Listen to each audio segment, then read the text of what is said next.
کے بعد ہے ستر عورت. طہارت کے بعد دوسرا ہے ستر عورت.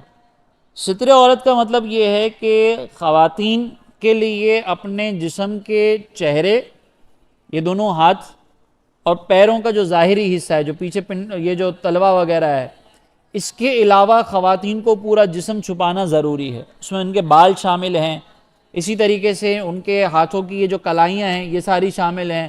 ان کا پورا لباس ایسا ہونا چاہیے کہ ان اعضاء کے علاوہ، 3 اعضاء کے علاوہ پورا جسم چھپا ہوا، اور ایسے لباس سے چھپا ہوا ہو کہ اس لباس میں رنگت نظر نہ آتی ہو.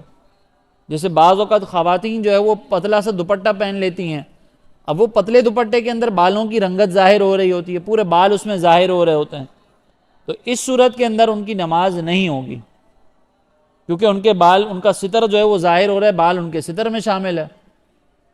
اسی طریقے سے مردوں کے لیے کم از کم ناف کے نیچے سے ناف سے لے کر گھٹنے کے نیچے تک کا جو حصہ ہے وہ چھپانا ضروری ہے. یہ فرض میں شامل ہے، یہ لازم ہے، یہ ضروری ہے. اگر یہ حصہ کھلا ہوا ہوگا تو نماز نہیں ہوگی. اور اس کے علاوہ جو باقی جسم ہے اس کا چھپانا جو ہے یہ واجب کے درجے میں آتا ہے کہ آپ کسی بھی ایسی حالت میں نماز نہیں پڑھ سکتے کہ جس حالت میں آپ پبلکلی سب کے سامنے نہ آ سکتے ہوں. تو اگر کوئی بغیر کرتے کے نماز پڑھ رہا ہے تو اب اس کے لیے یہ نماز پڑھنا مکروہ تحریمی ہوگا، اس کو نماز یہ دہرانی پڑے گی.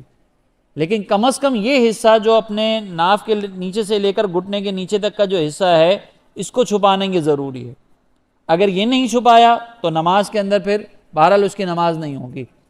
اب ظاہر ہے کہ کوئی بھی جان بوجھ کر تو اس طرح نہیں کرتا، لیکن بعض اوقات ہمارے یہاں پر کچھ مرد حضرات ایسا لباس پہنتے ہیں کہ جب وہ سجدے وغیرہ میں جاتے ہیں تو ان کا یہ ستر ظاہر ہو رہا ہوتا ہے، یہ حصہ ظاہر ہو جاتا ہے. تو ایسی صورت کے اندر اگر آپ کا جسم جو ہے وہ چوتھائی حصہ، آپ کے ستر کا چوتھائی حصہ اگر کھل گیا تو نماز ٹوٹ جاتی ہے. 1/4 اگر آپ کے جسم کا حصہ کھل گیا آپ کے ستر کا، تو اب ایسی صورت میں آپ کی نماز ٹوٹ جاتی ہے.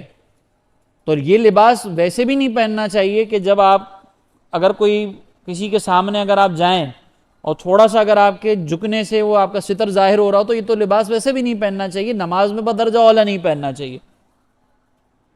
تو اس کا بھی خیال ہمارے یہاں پر تھوڑا کم کیا جاتا ہے. بعض اوقات مسجد میں آپ دیکھتے ہیں کہ وہ پیچھے نماز پڑھنے والوں کے لیے آزمائش ہو جاتی ہے، تو اس طرح کے لباس سے ہمیں اجتناب کرنا ہوگا.